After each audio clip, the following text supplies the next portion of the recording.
আসসালামু আলাইকুম। শুরু করছি আবিরের স্প্যারো পর্ব ২। লেখনীতে সালমা চৌধুরী। তানভীর কাশতে কাশতে বলল, তোমার ভাবনা এত দূর? কেউ একজন আসুক, ছোট্ট ছোট্ট পায়ে পুরো বাড়ি ছোটাছুটি করুক, আর আদরে কণ্ঠে বলুক, মামা আমাদের ততলেতে নে দাও। ভালো লাগবে না তোর? আমি তো খুব করে চাই। তানভীর গলা খাকারি দিয়ে বলল, বিয়ের কোনো খোঁজ খবর নেই? এখনই বাবা হওয়ার চিন্তায় আছো?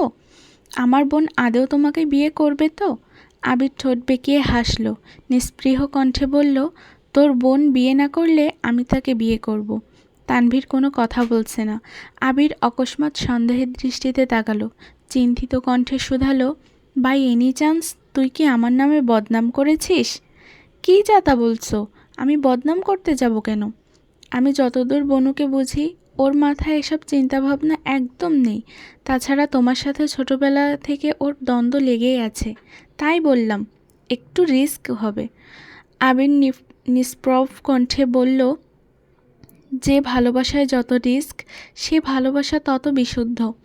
একটা সময় আসবে যখন তোর বোন আমার জন্য দিওয়ানা হয়ে যাবে, আমাকে পাওয়ার জন্য ব্যাকুল হয়ে উঠবে, ঠিক যেমনটা এখন আমার মধ্যে চলছে। তানভীরের ঠোঁটে প্রাণবন্ত হাসি ফুটল, বুকে আটকে থাকা উষ্ণ নিঃশ্বাস ছেড়ে কোমল গলায় বলল, আমার বোনকে সামলে নিও ভাইয়া, ও খুব অবুঝ। তুমি যেমন আমার ভাই, তেমনি মেঘও আমার একমাত্র বোন। তোমার সাথে আমার কেবল রক্তের সম্পর্ক, কিন্তু বনুর সাথে আমার নারীর সম্পর্ক। তুমি যেভাবে বলেছিলে, আমিও তোমায় দেওয়া কথা অক্ষরে অক্ষরে পালন করেছি। বনুর গায়ে একটা আঁচড়ও পড়তে দেইনি আমি। বড় ভাই, বন্ধু, গার্ডিয়ান সব দিক একা সামলিয়েছি। এত দায়িত্ব পালন করতে করতে আমি নিজেকে নিয়ে ভাবতেই ভুলে গেছিলাম। তোমার গচ্ছিত রেখে যাওয়া অমূল্য সম্পত্তি আজ তোমাকে ফেরত দিচ্ছি। প্রণয় ঘরে আগলে রেখো তাকে, যাকে ঘিরে সুখের আবেশে কত শত স্বপ্ন দেখেছ ভোরে। আজ থেকে আমার মুক্তি। আমার বোন এখন থেকে তোমার, তাই তোমার ভালোবাসাকে সামলানোর গুরুদায়িত্বটাও তোমার। আবির মুচকি হাসল, অতপর মেকি সরে বলল, সে না হয় নিলাম, কিন্তু এখন তো চিন্তা হচ্ছে আমার। তানভীর শশব্যস্ত কণ্ঠে আওড়ালো, কি চিন্তা? তোর বোন যদি আমাকে দেখলেই বলে, আই হেট ইউ, তখন? তানভীর এবার শব্দ করে হাসল। হাসতে হাসতে বলল, বলতেই পারে, তোমার রূপের যে বাহার, পাগলও তোমার চেয়ে সুদর্শন দেখতে। আবির বিষণ্ণ চেহারায় তানভীরের দিকে তাকালো। আবছা আলোয় উস্কো খুস্কো চুলগুলো ঝলমল করছে, মৃদু হাওয়ায় উঠতে থাকা চুলের অগ্রভাগে দুচোখ ঢেকে যাচ্ছে। আবির হাত দিয়ে চুল ঠিক করতে করতে মলিন কণ্ঠে বলল, তোর মতো কিউট দেখতে নয় বলে এমনভাবে খোঁটা দিলি? তোর জন্য মেয়েরা পাগল হতেই পারে, আমার ভাই এত লোভ নেই। আমি জীবনে একজনকেই বউয়ের নজরে দেখেছি, বাকি সবাই আমার দৃষ্টিতে খালাস সমতুল্য। তানভীর স্বাভাবিক কণ্ঠে বলল, রাতে খেয়েছো কিছু? না, খাবো, চলো। কোথায়? বাসায় যেহেতু যাব না, তাইলে বাইরেই খেতে হবে। হ্যাঁ চল, তাছাড়া তোকে আমার একটা কাজ করে দিতে হবে। হাঁটতে হাঁটতে শুনছি, চলো। আচ্ছা। কৃষ্ণচূড়ার ডালে কোকিলের কুহুতানে অপরূপ বসন্তের আভাস দিচ্ছে। নব্য পাতার ফাঁকে সূর্যের উদ্ভাসিত আলো রাতের আধার ঘুচিয়েছে। মোহমেঘের আচ্ছন্ন একজোড়া চোখের নিষ্পলক দৃষ্টি শোভমান সূর্যের পানে। শীতল হাওয়ায় শরীরের প্রতিটি লোমকূপ কম্পনমান হচ্ছে, তবুও অদূরের দৃষ্টি সরছে না। বনু। অকস্মাৎ ঘোর কাটল মেঘের, দীঘল চোখের পাপড়ি সহসা সংকীর্ণ হলো। ফর্সা আদলের টানা টানা চোখ দুটো ঘুরিয়ে আর চোখে তাকালো মেয়েটা। ব্যালকনির দরজায় হেলান দিয়ে দাঁড়িয়ে আছে তানভীর, গায়ের রং উজ্জ্বল, চুলগুলো পরিপাটি করে আঁচড়ানো।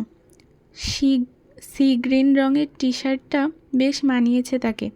সে আর কেউ নয়, মেঘের একমাত্র ভাই সাফিয়াউদ্দিন খান তানভীর। দুজনের চোখাচোখি হতেই হাসল তানভীর। কি স্নিগ্ধ হাসি, যেন অমাবস্যার বুকে এক টুকরো চাঁদ এড়ালো।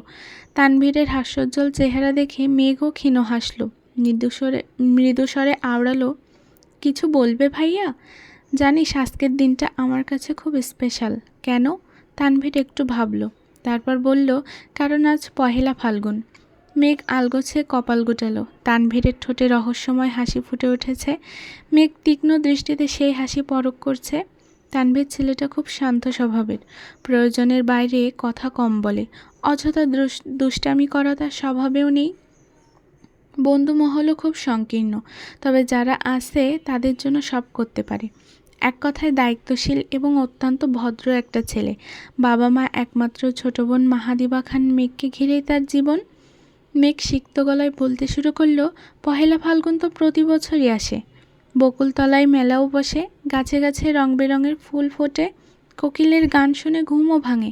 কই আমার জীবনে তো স্পেশাল কিছু হয় না। কথাগুলো বলে শেষ করে তপ্ত নিঃশ্বাস ছাড়ল। হৃদয়ের অন্তঃস্থলে শূন্যতার সুর বাজছে। তানভীর বোনের ম্লান চেহারার পানে চেয়ে আছে। ঠোঁটের কোণের হাসির রেখা অচিরেই ঘুচে গেছে। কি বলতে এসেছিল তা ভুলতে বসেছে। তানভীর জিভ দিয়ে ঠোঁট ভেজানোর চেষ্টা করল। আচমকা মেঘ হাসতে শুরু করলো। অকপট হাসির শব্দে চমকে উঠল তানভীর।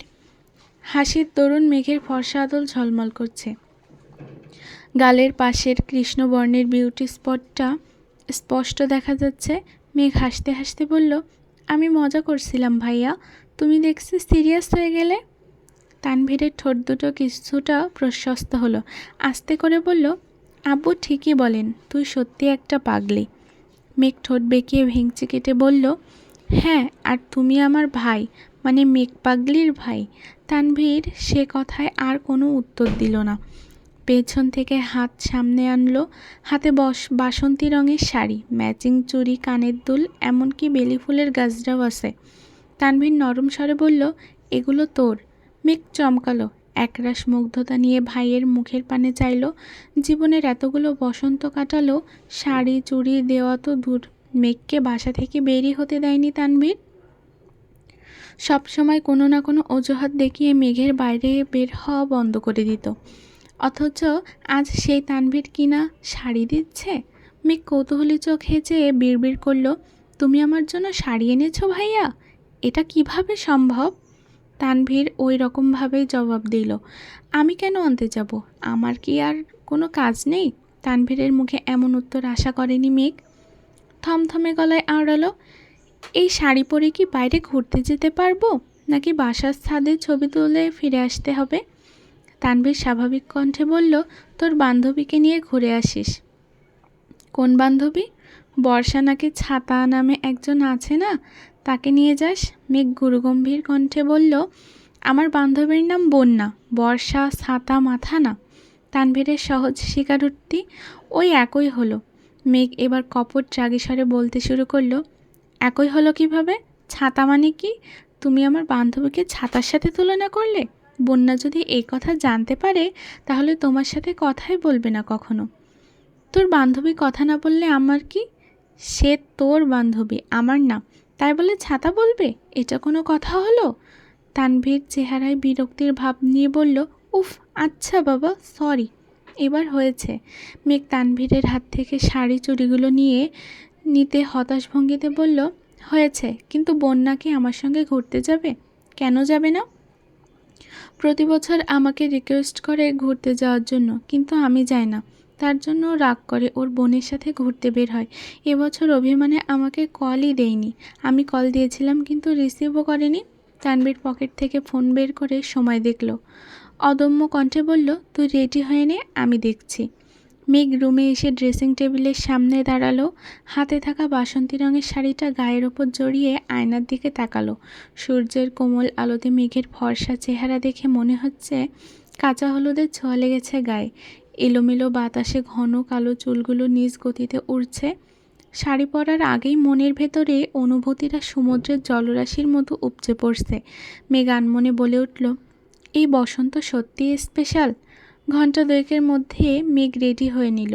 শাড়িটা অবশ্য মেঘের আম্মু হালিমা বেগমই পরিয়ে দিয়েছিলেন।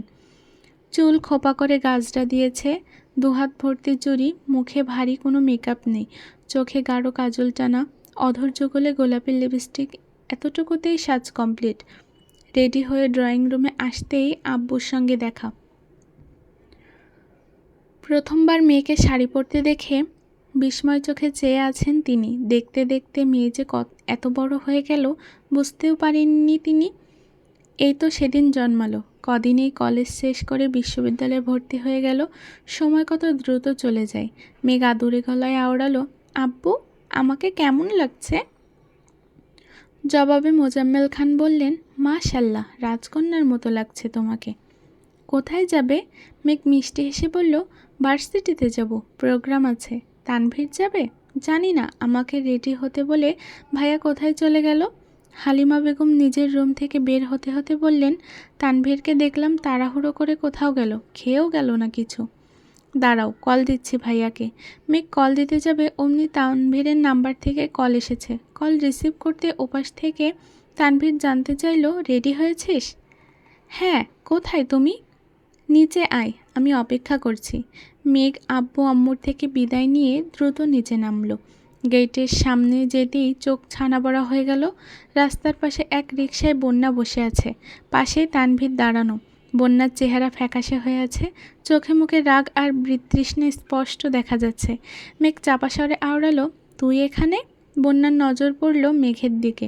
মেঘের ললিত রূপ দেখে বন্যার রাগী চোখের দৃষ্টি কিঞ্চিত কোমল হলো, কিন্তু ঠোঁটে হাসি ফুটল না। তানভীর মেঘের দিকে তাকিয়ে শান্ত গলায় বলল, নে, তোর বান্ধবীকে এনে দিলাম, এবার ঘুরতে যা। মেঘ কপাল কুচকে প্রশ্ন করল, তুমি কি বন্যাকে বাসা থেকে উঠিয়ে এনেছো? তানভীর আর চোখে বন্যার দিকে একবার তাকালো, পরপর মেঘের দিকে চেয়ে গম্ভীর গলায় বলল, আমাকে দেখে কি তোর ভিলেন মনে হয়? চলবে।